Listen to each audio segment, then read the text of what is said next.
And Pogba leaves for McTominay! Magnificent! It's Moraes, he's done it again! He has fizzed that into the bottom corner. Vardy for Chowdhury. And set for Madison! He is one bright young thing! Alisson saw Salah running from his own half, so onside here, Mo Salah. Salah to settle it! In front of the Kop! There's no feeling like that feeling! And now you've got to believe them. You have got to believe them. Hi guys, welcome back to another episode of the 3PL podcast. The finishing line is in sight now and there's a ton still to play for in the final 5 games of the Premier League season. I'm again joined by my co-host Peter as we break down this weekend's upcoming games starting on Friday night with Southampton-Leicester.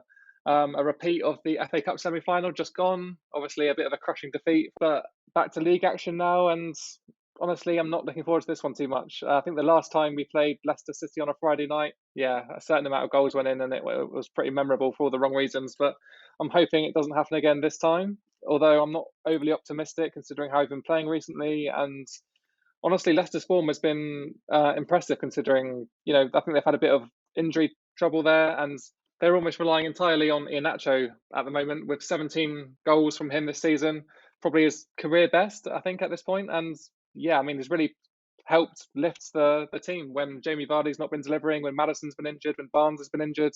He's been the only one who's been finding the back of the net regularly. And they're still third in the league. I expected them to drop off a bit, but they just really haven't. And going into this game, I'm not too optimistic, to be honest. I thought they played pretty well to get the win against Crystal Palace, came from behind, got the 3 points. And obviously, we haven't won too many games recently. I think we've probably won maybe 2 of our last 20 games in the Premier League, which basically is awful. And I'm starting to lose interest very quickly with nothing to play for this season. So, it's not looking great, is it? No, and that is my biggest worry for Southampton now, is that there's literally nothing to play for the rest of the season at all, especially now that the FA Cup journey is over. There's very little for the players to get motivated about, especially when probably quite a lot of them have got a feeling that their manager's not going to be around next season. So they're not even really going to have that motivation to impress the manager and keep in the manager's good books. So not great signs for Southampton going into this one. But then from a Leicester point of view, the form they're on is fantastic. And as you said, Kelechi Iheanacho, incredible form for him at the moment, the best form he's ever had in his career.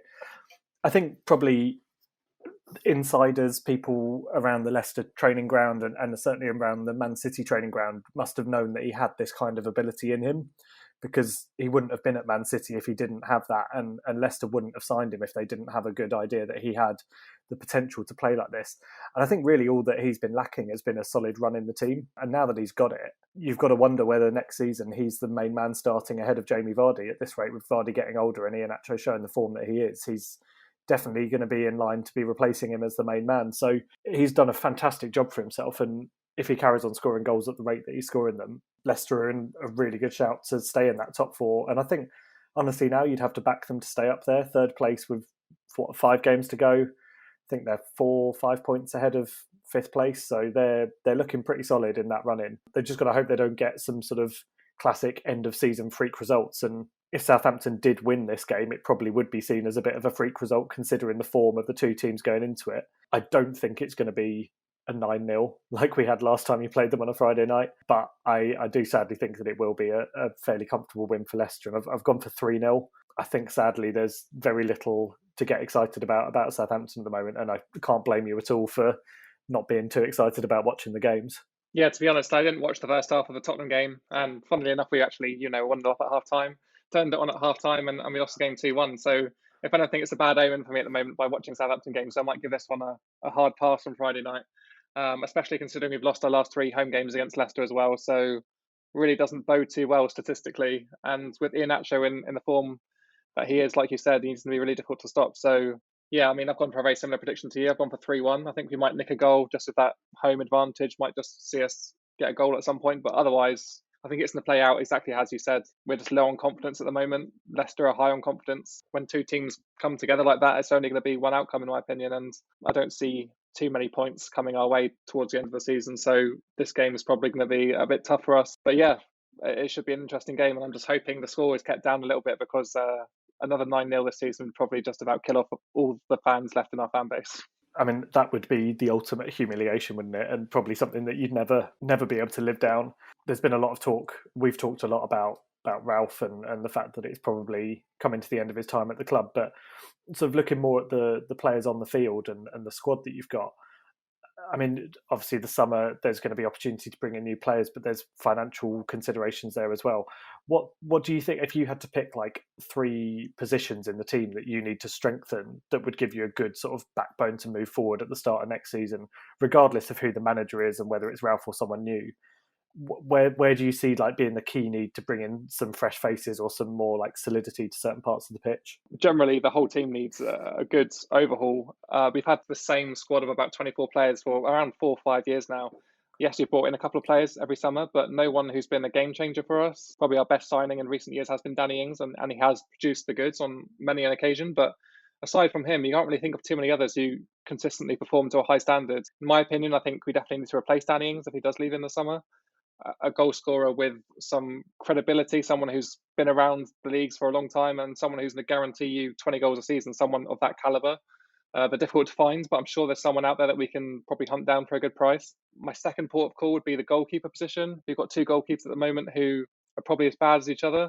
Alex McCarthy and Fraser Forster were good back in the heyday, but I think they've both had their time now, and I think a young goalkeeper with some pedigree, a bit of potential, maybe younger than your average goalkeeper, maybe 20, 21. I think someone like him to come and improve himself would be a great signing for us. And I think that would really help the team structurally, having a goalkeeper that they can then rely on week after week, rather than swapping in and swapping out the 2 different goalkeepers that we have. And finally, I think we just need a commanding centre-back. We've always had one in our team until recently. We had Jose Fonte was a mainstay in our team from our promotion seasons.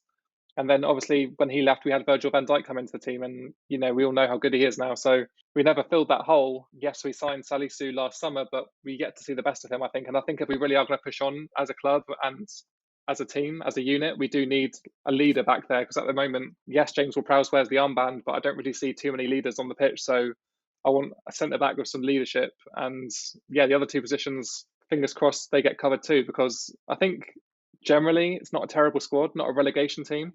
Definitely not one of the worst teams in the Premier League, but we are in a bit of a funk at the moment, and it's very difficult to break out of it when you're playing the same players week in, week out, which is what we've been doing really for the last couple of months now.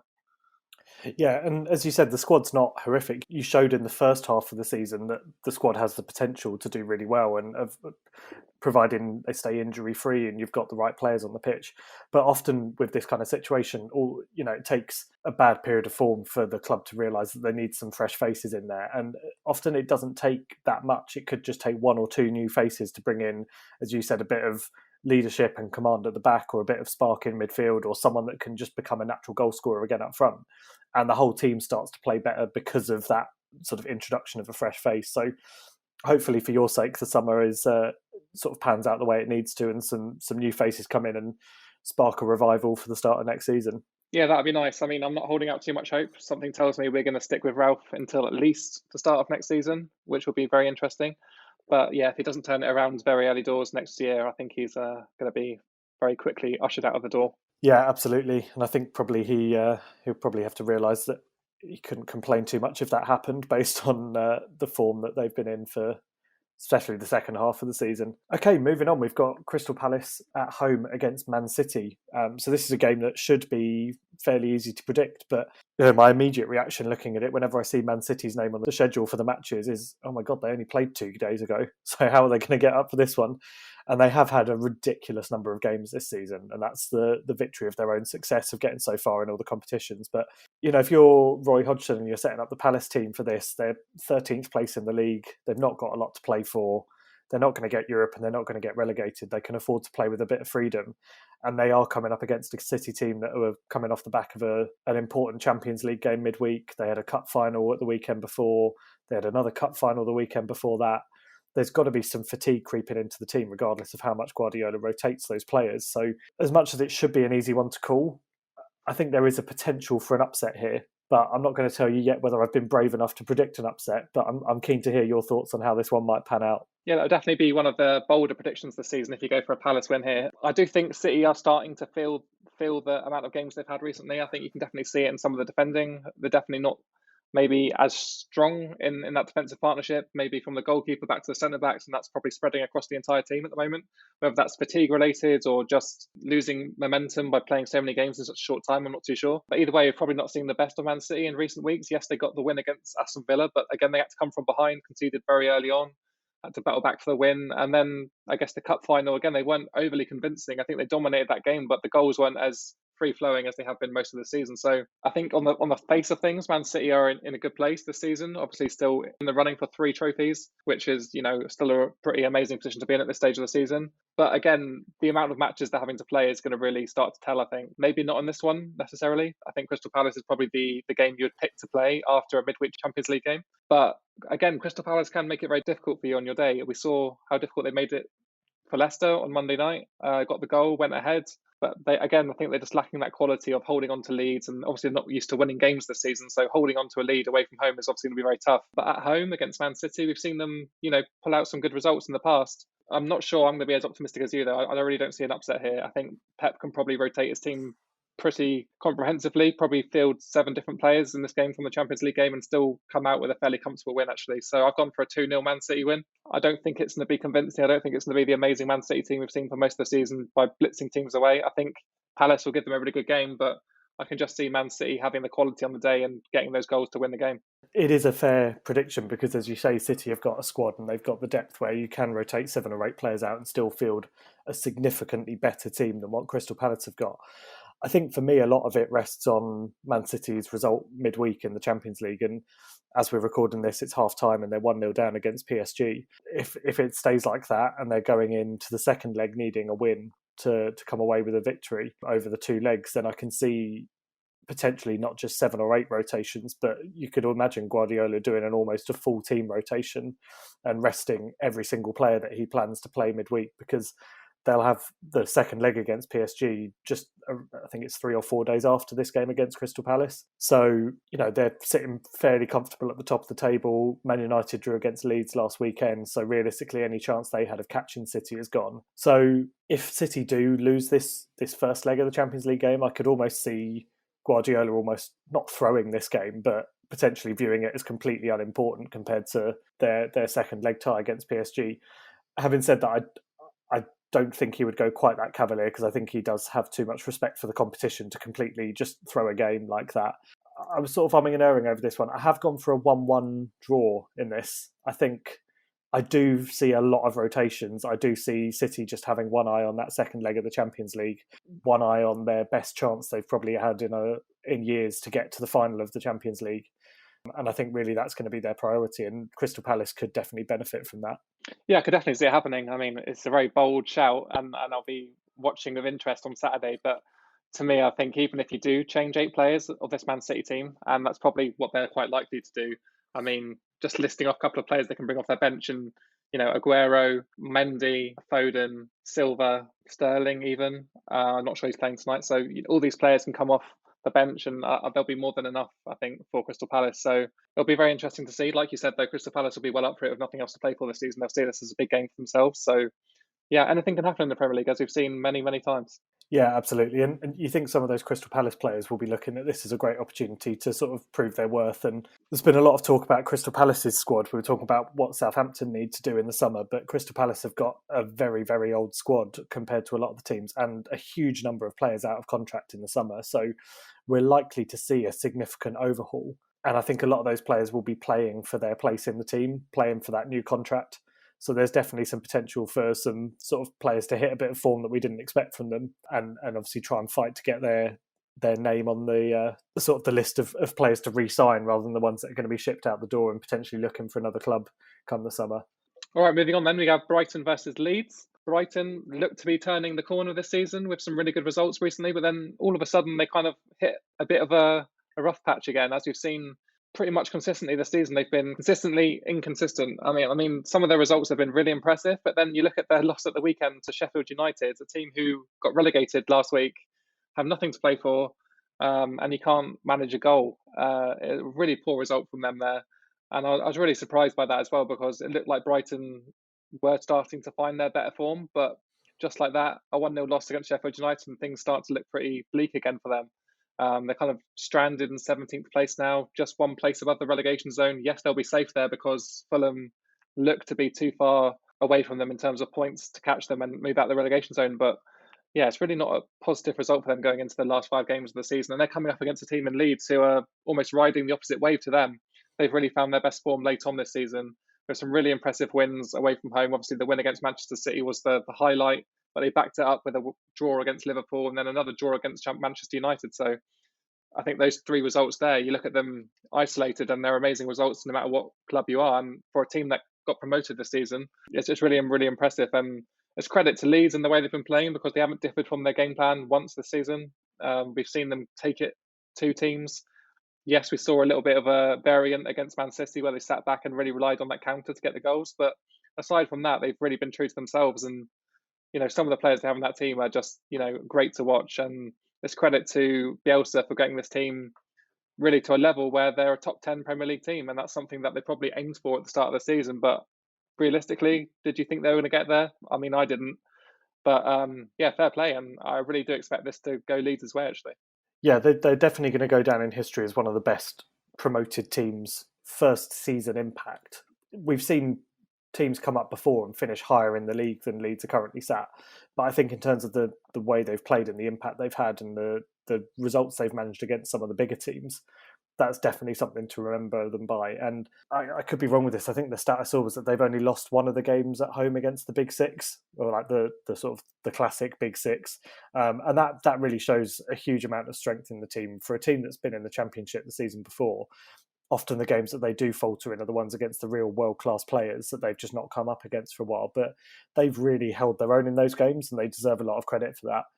But as for Brighton, as you said, they've really faltered in the last few weeks and their results have been really poor. And they're just lucky that the teams below them have also had a poor run of form because otherwise they really would be struggling and maybe looking over their shoulders a bit more than they are now. I think with them in the summer, if they were to get in a decent striker who could actually finish some of the chances that they create in that team, they'd be sitting in a much higher position in the league than they currently are. So I think that will definitely be sort of top of their list of priorities this summer, is to get in someone that can get on the score sheet more often than players like Maupay and Welbeck have been managing, because some of the chances that they've been missing the last few games are unforgivable, really. And if I was their manager, I'd be sort of absolutely fuming, thinking how much higher in the league they could be if they were consistently scoring those goals. But yeah, on paper, it looks like a fairly easy one to predict, really, doesn't it? It should be a comfortable game for Leeds. There is always the chance that Brighton have one of their miraculous, brilliant performances and roll Leeds over, but I can't see it, really. With the based purely on the form of these two teams going into it, you've got to back Leeds, and I've gone for a 2-0 win for them. I think they will find it really easy, and I think Brighton will just sort of falter to the end of the season without having to worry too much and without having any ambition to climb much higher in the league. Yeah, I think we saw earlier in the season that Brighton actually went to Leeds and got a result. Unfortunately, I don't see them repeating it in this one. Their home form, in comparison to their away form, is horrendous. I think they failed to win 18 of their last 20 games at home, which for a home team and a home record is really poor. And I think teams see that now and they go to Brighton expecting to pick up a result. And I'm sure Bielsa will get that frame of mind drilled into his players. And I can see Leeds picking up the win as well. I've gone for a 2-1. I think it'll be slightly tighter than what he predicted. But at the same time, the quality on the pitch, and the way that these play, it's going to make life really difficult for Brighton. So, yeah, I think it should be another 3 points for Leeds. And their march into the top 10 should continue a bit longer, I think. Right, up next, we've got Chelsea against Fulham. Fulham off the back of a absolutely gutting result against Arsenal for them. They must have thought they'd picked up the 3 points then and given themselves a glimmer of hope at survival. But as we've seen time and time again, they only got the draw from it. Last minute equaliser for Arsenal, which I thought was pretty undeserved, to be honest, given the way that they played for most of the game. And, you look at that kind of result and you think that's just an absolute kick in the teeth for Fulham and for their managerial staff and their coaching staff. There must have been a part of them that thought, we've come to Arsenal and we're potentially going to get 3 points and maybe this is the start of our sort of last minute escape. But it's not looking likely now after that equaliser that they conceded. Moving on to Chelsea, obviously they beat my team West Ham at the weekend. To be honest, I can't complain about the result. I thought Chelsea were in control of the game the whole way through. They 100% deserved the win. We didn't show enough to get anything from that game, and they showed their ability to control the game. And sort of shut teams out, defend so solidly, and they've done that so well since Tuchel's come in to manage them. So yeah, full credit to them. They're looking like they're on great form. Picked up a solid draw in the first leg of their Champions League game away in Madrid, so they'll be pleased with that. And they'll probably look at this game against Fulham as a fairly easy result for them to go into. They don't need to worry too much about preparing for it tactically. They don't need to worry too much about it in terms of the goal threat from Fulham, because that's been an issue that Fulham have had all season, is scoring goals. So with Chelsea's defensive record and Fulham's shyness in front of goal, it should be fairly straightforward for them to keep a clean sheet and just worry about getting the goals up front. And they'll view this as a great opportunity to get a proper hold on the top 4 place, especially having beaten one of their main rivals for it, who was West Ham at the weekend, and with Liverpool obviously dropping points as well. So, yeah, I think fairly positive times if you're a Chelsea fan. You must be looking at it now, if you're a fan of them at home, thinking, actually, this is turning into a really good season. You've got FA Cup final on the horizon, potentially a Champions League final, and looking fairly likely to get a top 4 spot, which, considering where they were sort of towards the middle half of the season, is a massive turnaround. Yeah, exactly. And minus that West Brom capitulation at home, I mean, they've been pretty faultless in general since Tuchel's taken over. Can't think of too many results where they've struggled through or looked unimpressive. I think in every game, they've had their moments, and they've been absolutely miles and miles away from how they started the season. They look like a completely different team. Yes, it's the same players, but the managers really had an impact. And for anyone who says that managers can't have an impact straight away, I mean, Thomas Tuchel was the perfect template for the opposite. I mean, the impact he's had at Chelsea is probably one of the biggest impacts I've seen in Premier League football in terms of a manager coming around and absolutely turning a team's fortunes around. Chelsea now look nailed on for a Champions League place. Like you said, they're in the semi-finals of the Champions League with an away goal against Real Madrid. They'll be taking that to Stamford Bridge next week and be looking to seal the deal. And aside from a goal scorer who's actually knocking in the goals on a regular basis, they've pretty much got everything going for them right now. The only problem they have is, the Timo Werner situation up front, although you could argue it's not as big an issue as people are making out, because he did get a very important goal against West Ham, unfortunately for you. But you did predict it, as you texted me on the day and told me that Werner might turn up today, and so he did. But yeah, I mean, if he was scoring regularly, I mean, you could really see Chelsea pushing on to maybe catch Leicester. But unfortunately, I think they've left it a little bit too late for that now, and I think they'll be quite happy finishing 4th this season, which is something that's very, very much within their targets. And yeah, it really is impressive to see the turnaround night and day from what Frank Lampard was doing whilst he was at Stamford Bridge. And then moving on to their neighbours, I think it's only separated by a couple of miles this game, not a long away day at all. Yeah, Fulham really have struggled recently, and that game against Arsenal, I think, just summed up their season. Everything went well. The whole game, they looked like they were going to grind out probably the most important victory of their season, only to concede a 97th minute equaliser, and that must have been such a kick in the teeth for them, because we've seen them do that many times this season, go ahead in games and then go on to throw away the points late on. I think they've drawn 12 games this season. I imagine if they had turned maybe even 2 or 3 of those games that were draws into wins, they would be looking at survival pretty realistically right now and leapfrogging Brighton or Newcastle. But as it is, they're still stuck in the relegation zone with some difficult fixtures to come before the end of the season. And I think even the most optimistic Fulham fan right now wouldn't be predicting them to escape, unfortunately. They've had their chances. You can't say that they haven't. And I think Scott Parker's done a really good job to keep this team believing in survival. But at this point now, I don't see it happening. Unfortunately, I don't see this being any different. I've gone for a narrow win, actually. I think Chelsea are just going to nick it 1-0. But like you said earlier, with the Man City game, I can see there being a bit of a maybe hangover from the Champions League for Chelsea. So they might field a slightly weaker team than they would usually. And as we saw with Fulham against Arsenal, they can give teams a really good game. So I think they will do that again. I think they'll come again. This is probably the last chance they'll believe that they have, to take points against one of the big 4 teams. But unfortunately, I think Chelsea are just in the nick of 1-0 win. Yeah, I've gone for the same 1-0 win. I think you're right. The Champions League hangover is potentially going to cause them a little bit of an upset there. But, they'll have confidence from that Champions League game as well. And I think that will help them out. But yeah, I think 1-0 is probably a realistic target for them in this one.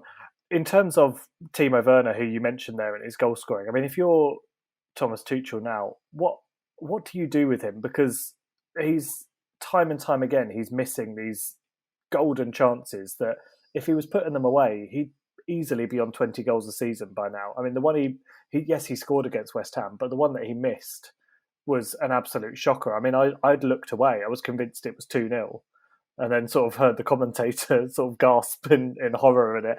And then obviously, 9 minutes into the Champions League semi-final against Real Madrid, he missed an absolute golden chance as well. These aren't just chances where you think, oh, a better striker would have scored those. These are chances where you'd sort of back pretty much every striker in the Premier League to be putting them away. You'd back most centre-backs in the Premier League to be putting away most of these, to be honest. So if you're the manager, how do you manage that? I mean, taking him out the team, he's not going to get any goals, but leaving him in the team, you've got to suffer watching that time and time again. I think it's a really tricky situation for him. Yeah, it must be a really tough situation for Tuchel, more so for Werner. I mean, he's probably never had a goal struggle like this in his career so far. I mean, all of his seasons at RB Leipzig were, prolific. I think he got 25 goals plus in all the seasons that he played for them. But since his move to Chelsea, things just haven't really gone to plan. I think he started the season fairly well. I mean, I remember him scoring 2 goals against Southampton. But after that, it seemed to really go downhill for him.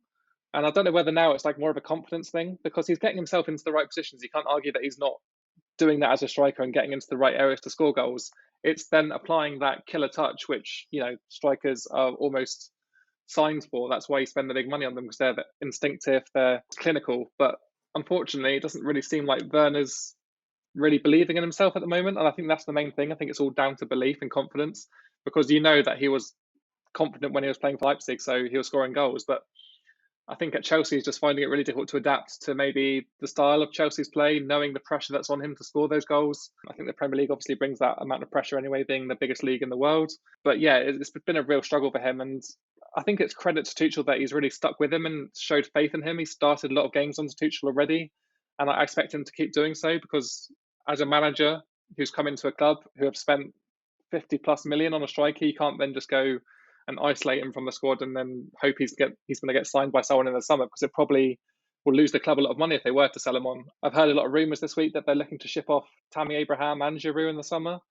Whether that means they can sell those two on and then bring in someone to really rival Werner for that goal scoring position, I'm not too sure. I think having another world-class striker at Chelsea could be really good for them, but at the same time, it could well then put Werner in that person's shadow. So I don't envy Thomas Tuchel's position, because this summer's going to be very tough for him. He either sticks and really shows a lot of faith in Werner when probably a lot of other managers wouldn't, or you bring in someone who's going to do the job and risk losing Werner's confidence completely, and maybe he'll never be the same player again. So it is really tough. I don't envy it. I kind of hope that Werner comes good, because I did predict him to be the Golden Boot winner this season. Turns out, I was a way off with that one. But I think next season, we really could see the best out of him if he's given that chance. But I do think he needs to prove himself, and I think he'll be itching to do so, especially with the fans back in stadiums. He'll be itching to put people's opinions right and prove himself to everyone that he is the world-class striker that they bought. Yeah, definitely. I think what you said just now about with him it being a confidence thing, I think it absolutely is. He's got to a point where he's missed so many of those chances that when one comes to him, he's not 100% focused on it. There's going to be a subconscious part of his brain that's been like, oh, don't miss. And like, that's not what you want. You don't want that sort of voice of doubt in your head in those moments. You want full confidence, fully backing yourself to put your foot through it and get the ball in the net. I think all it would take with him is a run of maybe like 1 or 2 goals in 3 or 4 consecutive games, which we know he's fully capable of. And if he gets that and gets some confidence back, you can see him going on to be one of the best strikers in the Premier League and performing at the level that he was expected to when he joined Chelsea in the summer. So definitely this sort of the run in towards the end of the season, there's some big games for Chelsea to play. And if he comes up good in some of those games, he could really turn his form around and become what they thought they were signing. And then that gives him the perfect springboard to push on next season. So yeah, important few games, an important summer for him. And as you said, if Chelsea don't bring in someone that's really there to challenge him, then he's got a good opportunity to make that position his own and become the main man for Chelsea for a good few seasons after that.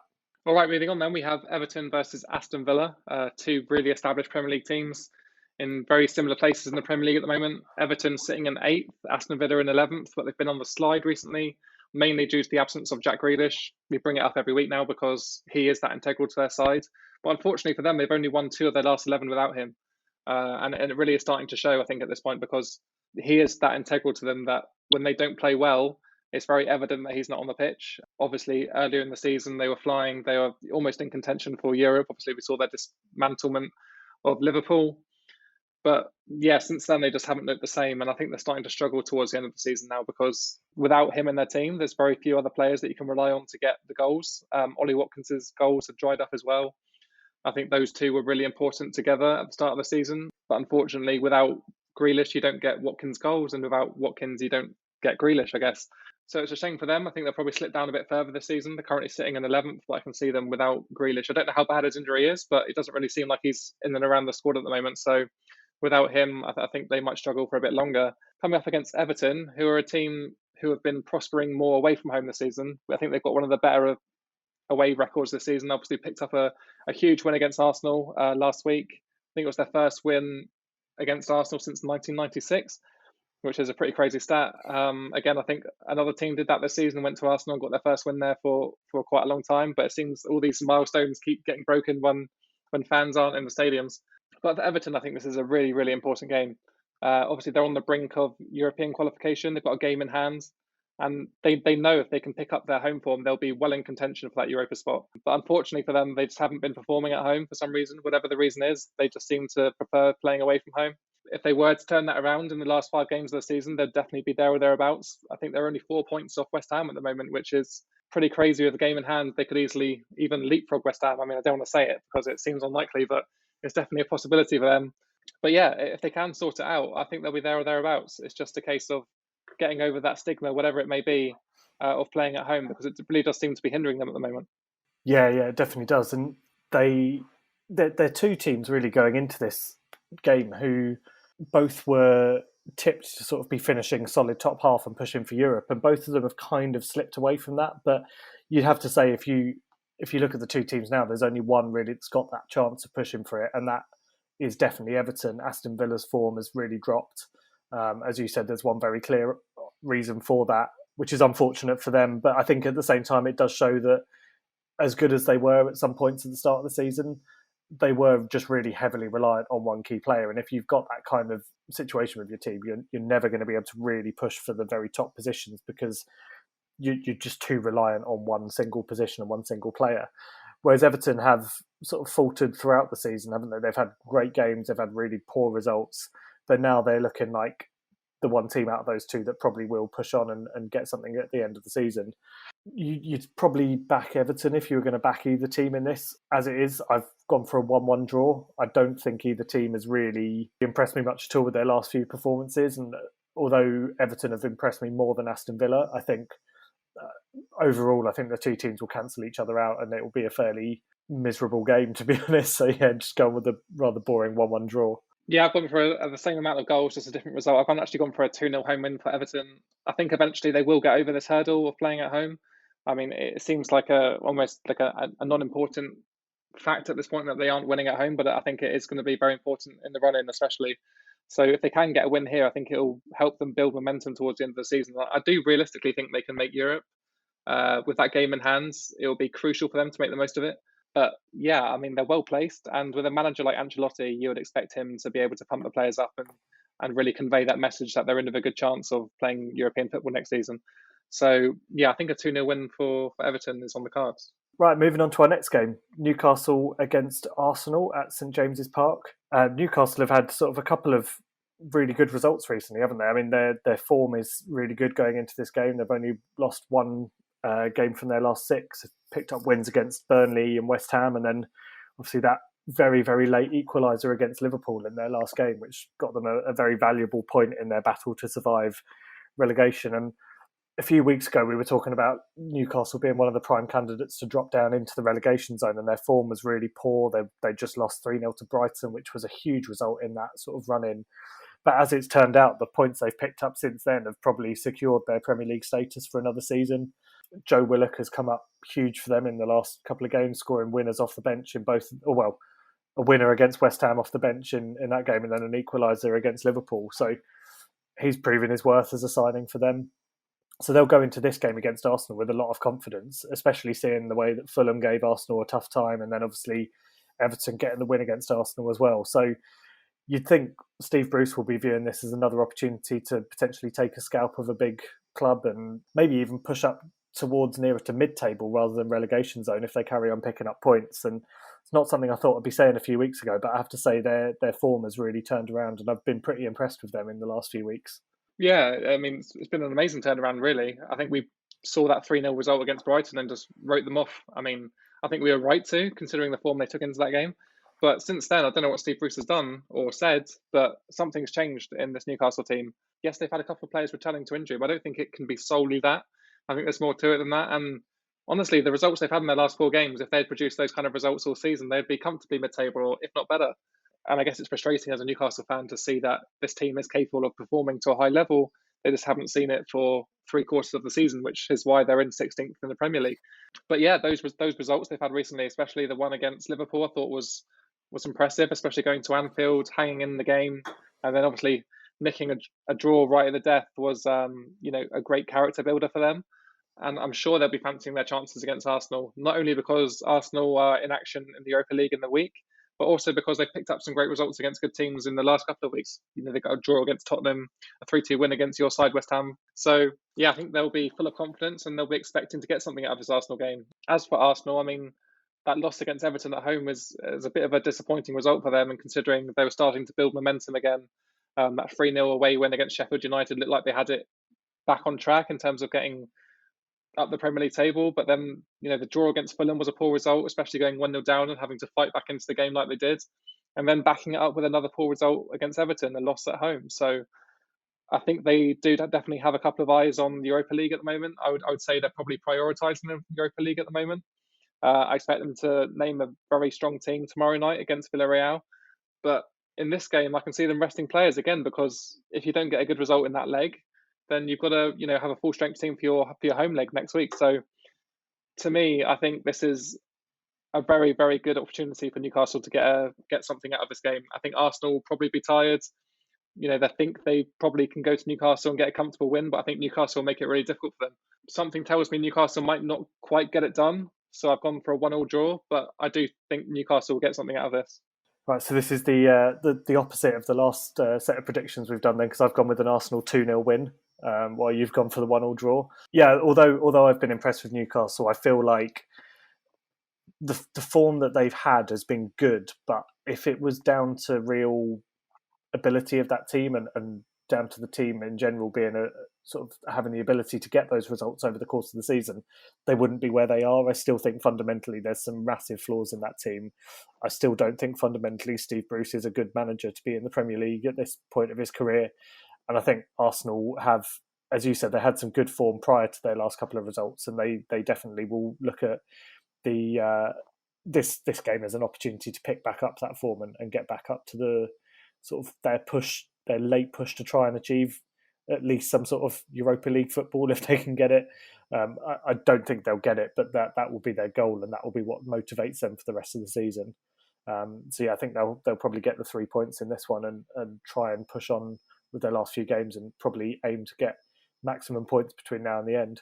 Okay, and that brings us on to probably the sort of star fixture of this game week, Man United at home against Liverpool. I'm going to massively break protocol here in terms of what we normally do, and I'm going to go straight out and say this is going to be a classic Solskjaer against one of the big teams, boring 0-0 game, nothing good's going to come from it. And to be honest, for that reason, I'm not even going to talk too much about the two teams, because I don't think it matters when you get Solskjaer in a game against a big six, because we all know how he's going to set up the team. We all know how they're going to play, and it's going to be pretty boring to watch. So there's my doom and gloom prediction straight out on this one. Yeah, I mean, I wish I could say different, but I've got 0-0 written down here as well. I think anytime United go into a game against one of the big four teams this season, they've really flattered to deceive, and they look like they're just quite comfortable to see out a very boring game and get a point from it, and not risk losing the game, which is fine if you're a team from the bottom 10 of the Premier League. But when you're fighting for the title, or you're second place in the Premier League against a team like Liverpool have been struggling so much this season, it's a bit disappointing, I think, from a United point of view. But yeah, I really don't see it going any other way, to be honest. I mean, we saw these two face off earlier in the season. That was 0-0 as well. For some reason, I just can't see beyond that. I can't see either of these teams edging the other. I thought Liverpool would really start to finish the season strong. And they did have me believing for a little bit, especially after that 3-0 win against Arsenal. I thought, right, here we go. Here's the Liverpool of old. They backed it up with a home win against Aston Villa, but then they've drawn their last two games against teams that you would expect them to beat, especially that Newcastle game at home. That's a game last season where you would expect them to score 4 or 5 goals. But they got the goal to go ahead, and then they didn't look to build on it. I think that's the problem for them this season. There's a confidence issue there where they're not creating the same chances for their key players. I thought Salah took his goal really well, but that was one of the few chances he had in the game to, really instinctively score a goal. I thought there was just too much pressure on maybe some of their star players, and I think we've seen it consistently this season that they're just not the same this season for some reason. I'm not sure what it is, but it seems like Liverpool have lost their magic touch a little bit. As for United, I mean, yeah, exactly the same. I mean, I thought they were going to start to finish the season really strong, and I guess they are doing so. 5 wins on the bounce before their draw against Leeds, but ultimately they just don't have that like star quality right now. I think we saw last season they ended the season so strong. We saw them scoring goals left, right, and centre. Greenwood especially was one of those players who really came to life towards the end of the season, and I think they're going to need some of those players to do the same again, because at the moment I think they're in danger of just taking their foot off the gas a little bit and just coasting for the rest of the season, which is something they could easily do and finish second, because they have opened up that gap now. They're obviously not in contention to win the league, but they've got second place pretty much wrapped up. And similar to Arsenal, I think they've probably got one eye on the Europa League at the moment. So, yeah, I mean, it's two teams, really. I think Liverpool have more to play for in this fixture. But at the same time, Ole Gunnar Solskjaer, like you said, is going to make it very difficult for Liverpool to get anything out of this game. So it's nailed on, isn't it? It's going to be a 0-0. Yeah, it's sad, really, because it should be a game that we all look forward to.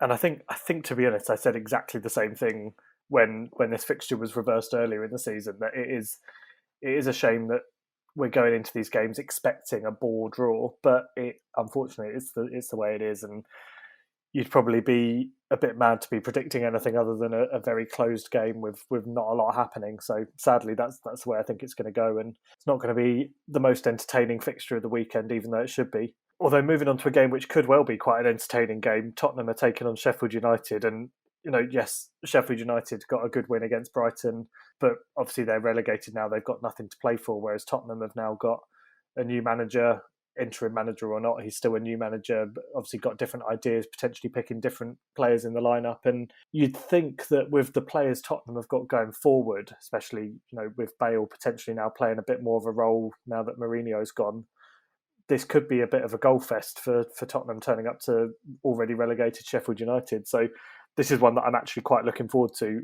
Obviously, I hope Tottenham don't win from a West Ham point of view, but at the same time, if they do win it, I want them to score quite a few goals and make it quite an interesting one. Yeah, I mean, I can easily see it going that way. Tottenham will have to bounce back from their League Cup final defeat. I think they looked second best the whole way through that game, and you could see how crushed some of their players looked at full time, especially Son. I think that was a huge game for them, not just in terms of the significance of that game being a cup final, but in terms of their history and winning some silverware.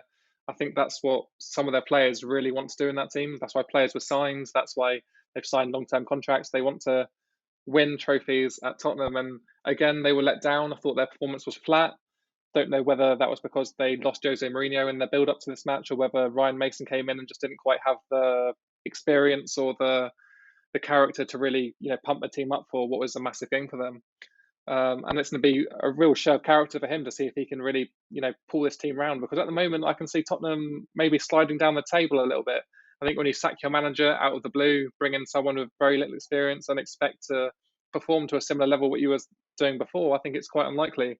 Yes, you have great players all across the pitch. You have Kane and Son, who have been, some of the star players this season. But aside from those two, I can't see where the spark's going to come from in this team. And if those two players are feeling a little bit low on morale or aren't really feeling themselves, I mean, we saw last week just what Sheffield United are capable of, even though they know they're relegated. And I can see them going to Tottenham and playing with a pretty much carefree attitude. We saw it against Brighton. They got the win, ground out a clean sheet as well.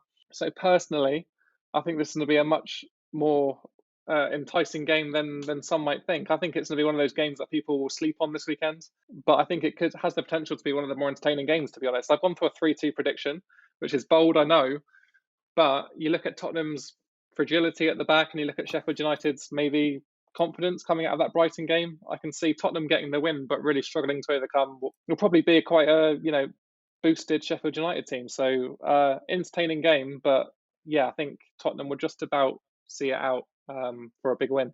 Yeah, that's a big scoreline. If it goes that way, it would definitely be a good game. I've gone for a 2-1 win for Tottenham, so not quite as exciting, but still I think both teams will be in it. And I think Tottenham overall will probably do better than Sheffield United over the course of the game, and if they can get their formation clicking, then they'll have some good play going forward. So yeah, I think we're both agreed that Tottenham should come out ahead, but Sheffield United with some of the pressure off now that they're officially relegated, potentially will give them a bit of a run for their money. This is obviously the first episode we've done since the sacking of Mourinho, and obviously there's been a lot said about it. Everyone's got an opinion on it. But in terms of sort of the timing of it, I mean, it was very strange. Right before the cup final, you'd think at this stage of the season, you'd be better off just letting him have to the end of the season. I saw a suggestion that they obviously almost sort of sacked him before the cup final because they didn't want him to win a trophy there, because then it made it harder to sack him after he won the trophy. Do you think that played an element in it, or do you think it was more of just a long-term sort of failure in relationship and breakdown of trust atmosphere that's actually led to just a point where they had to get rid of him sooner rather than later anyway?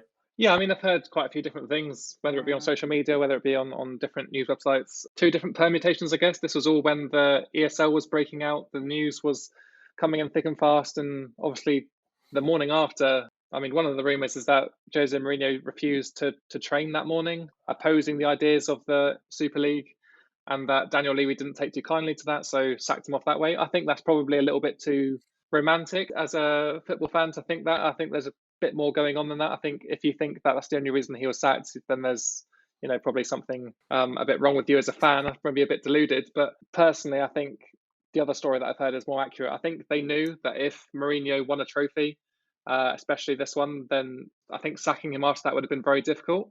Not just like in the press wise, but I think they would have had to pay him off a lot of money knowing that he'd then won a trophy with the club. So I think it was probably a bit of both. I definitely believe the story that Mourinho refused to train with the team that morning, but I don't think that was the reason for his sacking. I think that was probably one of the final straws for him. I think he was on thin ice anyway, going out of the Europa League, sitting currently pretty low in the Premier League, and then going into a cup final. I think they just wanted to maybe shore off their losses a little bit early and get rid of him whilst they could really. That's what they did in the end, which is unfortunate for him. I think they probably would have finished in top 8 positions, which ultimately isn't great from a Tottenham point of view. But with Mourinho at the helm in the cup final, I think it would have been a bit different. I think maybe they might have got a goal, might have made the game a little bit more difficult for Man City. But as it was, they lost the game. And yeah, it'll be very interesting to see where Mourinho turns up next. Yeah, and I think, obviously, as you said, that whole sort of feud with not training over the Super League thing, I mean, it would make a great movie plot, wouldn't it? And it's quite a sort of a fun idea to have that was the main reason. But realistically, I think, as you said, there's more to it than that. And the other cynical sort of way to look at it from a commercial point of view is obviously season ticket renewal period is open. Spurs have got this massive stadium that they need to fill with season ticket holders every year to fund it. And there was that poll recently of fans that of whether fans were looking forward to seeing their team play under their manager next season, and Tottenham were pretty much rock bottom of that poll in terms of fan satisfaction. So yeah, it's got shades of that time when Moyes got sacked at the end of the season at Man United, and Giggs came in for the last few games. Obviously, ex-player, very popular with the fans, came in to give it that feel-good factor, got the fans' hopes up for the next season, and unsurprisingly, season ticket renewals were fairly solid after that. And you've got to wonder whether there was an element of that within the Spurs thinking that they're in desperate need of that money coming in, and a big influx of funds from fans renewing their season tickets when you've got a young popular manager coming in, a manager who has played for the club and was forced to retire early through sort of horrific circumstances. And you can see that giving a real boost to the fans' sort of attachment to the club and nostalgic element. So I definitely think there was a collection of different reasons that led to that sacking happening at that time. Yeah, I think Mourinho probably saw it coming, and almost the temptation to not train that morning, and he probably knew what that would mean for him, and he probably knew that would mean the end of his time there, and he probably saw that as a good way to go out and a good way to sort of leave on a moral high ground and step away from it with some dignity intact, which I think really was a big part for him. He needed to leave some dignity because there's been some pretty poor things said about him in the media and publicly, given the way that his last few managerial jobs have gone in England. Yeah, I mean, it'd be a very Mourinho way to go out, wouldn't it? Just to try and save some face, even in the most adverse of situations. But yeah, good luck to him in his next job. Right, moving on then, we have West Brom versus Wolves. Bit of a Midlands derby. West Brom, even though they've been performing probably above average in the last couple of games, I think they are pretty much resigned to relegation this season. I think Sam Allardyce will be gutted to lose that line from his CV about never being relegated as a Premier League manager, because he's going to have to get the Tipex out, because that's not going to be a thing anymore, I don't think. Those 2 big wins against Chelsea and Southampton back-to-back were impressive results. But I think ultimately they've just come too late now. And unfortunately for West Brom, they've been playing good football, getting results, but they're still 10 points adrift, safety, and with 5 games left, it's just very, very unlikely. It would take almost a miracle or a miraculous scenario of results for things to go their way and for them to survive. It'd be great to see because we don't see too many miraculous survival stories anymore, especially I think West Brom are one of the few teams to actually survive after being bottom at Christmas, but I don't think it's happened to them this season. Although they'll probably fancy their chances against Wolves in this one because Wolves are just coming off the back of probably their worst result of the season, a 4-0 home defeat to Burnley, a game that probably no one saw coming. I don't think anyone would have predicted that result. I mean, Chris Wood scoring a hat-trick in the first half would have had you odds of about 1,000 to 1. But yeah, it's a terrible, terrible result for Wolves. And I think they were just starting to build on some good momentum. And then they go into this game at home expecting to beat Burnley fairly comfortably and they go and lose it 4-0. So they'll be low on confidence after that for sure. And West Brom will be looking to capitalise on that really. And I think they could. I think they've been playing much better than people have given them credit for recently. Yes, it's a Sam Allardyce team, so you can only expect them to play so well.